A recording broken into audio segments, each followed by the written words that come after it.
Olá, bem-vindo mais uma vez a mais uma aula do curso de Inteligência Artificial para Professores. Meu nome é Anderson Chaves e hoje nós vamos ter uma aula prática sobre como gerar listas de exercícios. Então, a ideia agora aqui é a gente colocar um pouco mais a mão na massa, né? E aí, primeiramente, nós vamos analisar quais são os princípios gerais para você montar uma boa pergunta na sua ferramenta de inteligência artificial para você que deseja gerar uma lista de exercícios. Muitas vezes é algo, a gente sabe que é algo que é trabalhoso, muitas vezes é cansativo e acaba que o professor ele acaba reaproveitando listas de exercícios, né, ao longo de vários anos, né? E muitas vezes os alunos acabam tomando ciência disso, né? Então, as respostas acabam sendo passadas, às vezes, de um ano para o outro. Então, a ideia aqui é a gente ver como que a gente pode usar a inteligência artificial para a gente gerar essas listas de exercícios que, obviamente, né, que o professor você como professor, você pode validar tudo aquilo que foi gerado, né, com o conhecimento da matéria que você tem, você pode adaptar da forma que você preferir.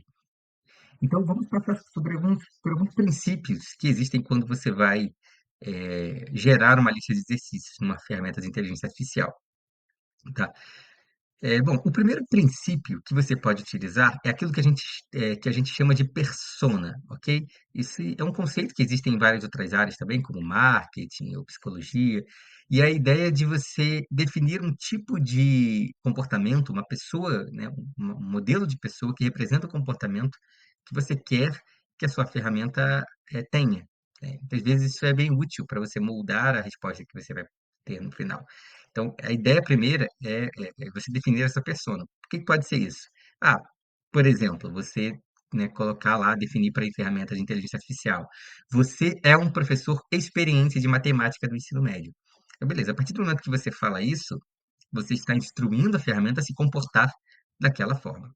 Ah, é obrigatório que você inclua isso no início do seu prompt? Não, não é obrigatório, você não precisa incluir nenhum desses princípios aqui, ele é 100% obrigatório, mas às vezes podem ser princípios que, dependendo, né, da resposta que você quer ter, podem te ajudar, tá? Então, a primeira coisa que você pode fazer é definir uma persona. E depois que eu definir a persona, aí o que eu posso fazer? Você pode especificar aí sim qual é o conteúdo e o objetivo. Isso aqui é essencial, né? Se você não incluir o conteúdo, qual é o objetivo, aquilo que você quer que a ferramenta gere, não tem como você esperar que ela vai gerar.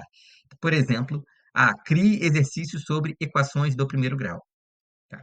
Então, você está definindo de forma bem objetiva o que que sua resposta deve possuir. E qual é um terceiro ponto que você eh, deve incluir quando você está gerando, por exemplo, uma lista de exercícios? Você vai dizer quantos exercícios você quer. E isso aqui é muito importante, você dizer o formato que você quer que esses exercícios tenham, tá? Por exemplo, se for uma prova de múltipla escolha, você vai dizer que você quer que gere, sei lá, 5 questões objetivas com 4 alternativas cada uma e que a ferramenta gere também o gabarito para você poder corrigir depois e avaliar se faz sentido se aquelas respostas fazem sentido ou não.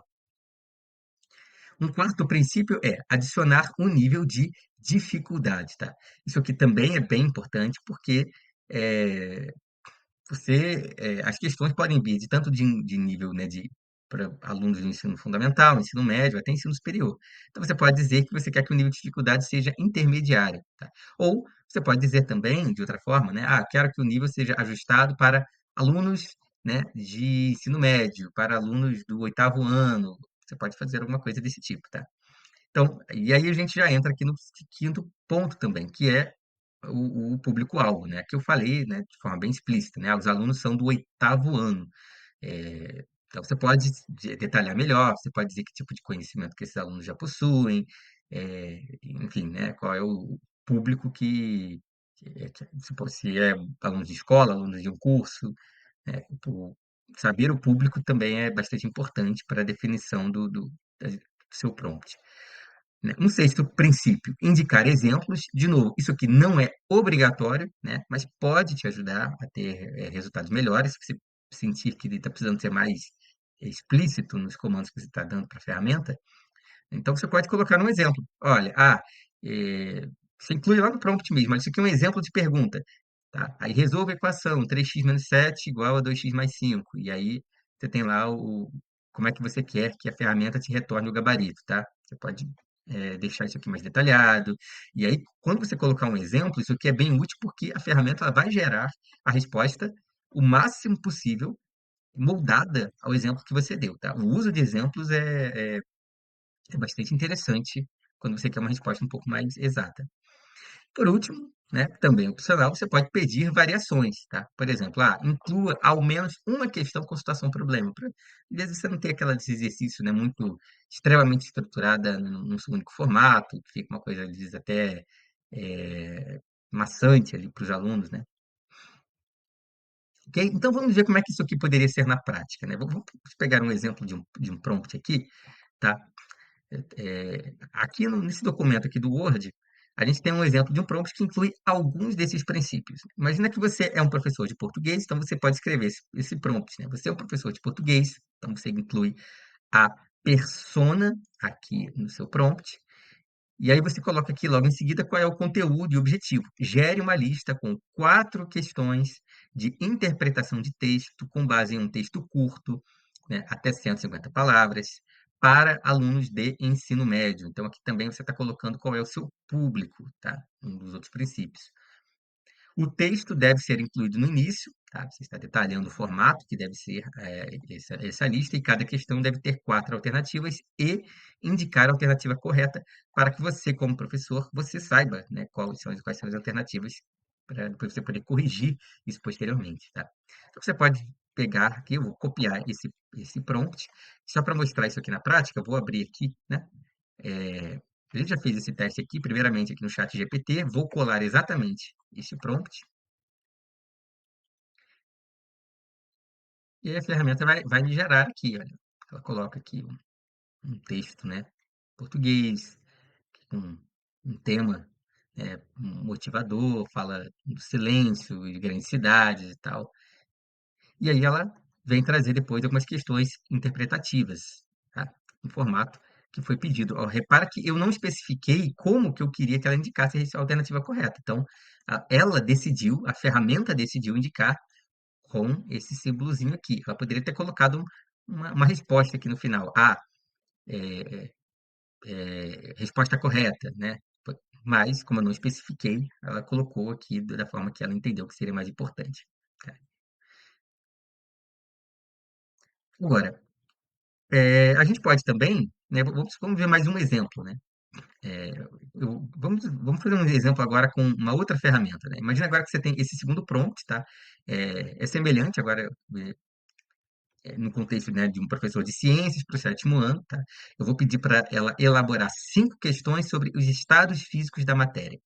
Inclua 2 questões de múltipla escolha, 2 questões dissertativas curtas e um desafio com experimentos simples que os alunos possam tentar em casa com supervisão.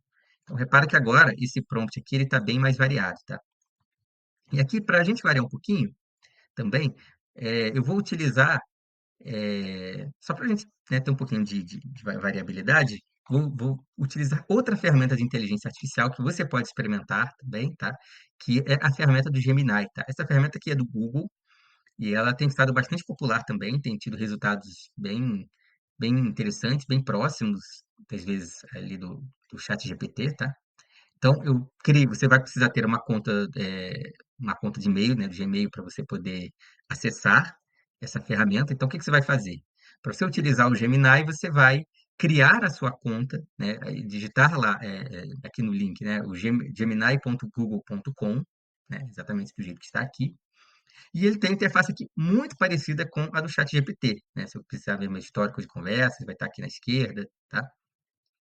Então, eu vou digitar agora exatamente aquele prompt que a gente viu ali, tá?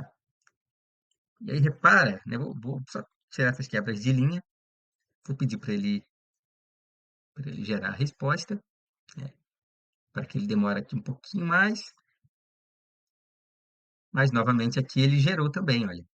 eh, as perguntas do jeito que eu pedi, tá? Pedi para ele incluir 2 questões de múltipla escolha, 2 dissertativas e um desafio, tá? Então ele gerou exatamente aquilo que eu pedi. Ele colocou aqui as questões de múltipla escolha. Agora, olha que interessante, né? Ele gerou aqui as dissertativas e colocou o desafio no final, tá? Com instruções, perguntas para reflexão e tal. Agora só, olha que interessante, eu não pedi em nenhum momento, né, para que ele gerasse, eh, para que ele me dissesse quais eram as alternativas corretas, diferente do anterior, tá? Diferente do prompt anterior. Então, de fato, aqui ele gerou as respostas, mas ele não deixou claro quais que eram as respostas corretas. Evidentemente, né, você como professor, você sabe quais são as respostas corretas, né? Mas se você quiser que ele gere, você precisa deixar sempre explícito na sua pergunta, tá? Você não pode contar que ele vai adivinhar aquilo que você quer, tá? Aí, por último, né, só para a gente fazer um último teste, né, validar a ferramenta, tem esse terceiro prompt, e aqui ele está até, a gente vai pedir um formato até mais detalhado, estruturado, tá? Nesse terceiro prompt, a gente vai pedir para ele agir como um professor experiente no ensino médio, então eu estou definindo a minha persona novamente aqui, estou pedindo para ele criar uma atividade para alunos do nono ano sobre a Segunda Guerra Mundial. Interessante, né? Na verdade, a persona do ensino médio, mas a gente vai pedir para ele criar atividade para alunos do nono ano. E vamos colocar aqui para ele pedir um texto introdutório, três perguntas interpretativas, uma proposta de debate em sala de aula. E aí eu peço ainda para ele adequar o nível, tá, do texto que vai ser gerado. Eu peço para ele gerar em linguagem acessível e também incentivar o pensamento crítico, tá? Eu vou rodar esse terceiro prompt aqui na ferramenta. Eu vou colocar aqui agora uma nova conversa para que ele não, para que o contexto que ele tem para trabalhar não fique misturado com o da pergunta anterior, tá? E vou formatar aqui, tá? Aquele meu prompt.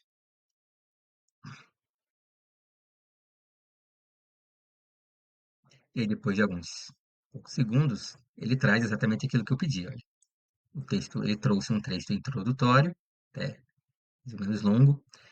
Depois ele pede aqui, coloca algumas perguntas interpretativas e ainda tem uma proposta de debate em sala de aula. Lembrando, né, novamente, tudo que a ferramenta gera, você como professor, você deve validar aquilo que foi gerado, tá? É claro que isso aqui você vai ter um trabalho de validar aquilo que foi gerado, mas o trabalho que você vai ter para validar se está correto vai ser muito menor do que você gerar isso aqui 100% do zero. Então, a ferramenta ela é bastante útil por essa razão, tá?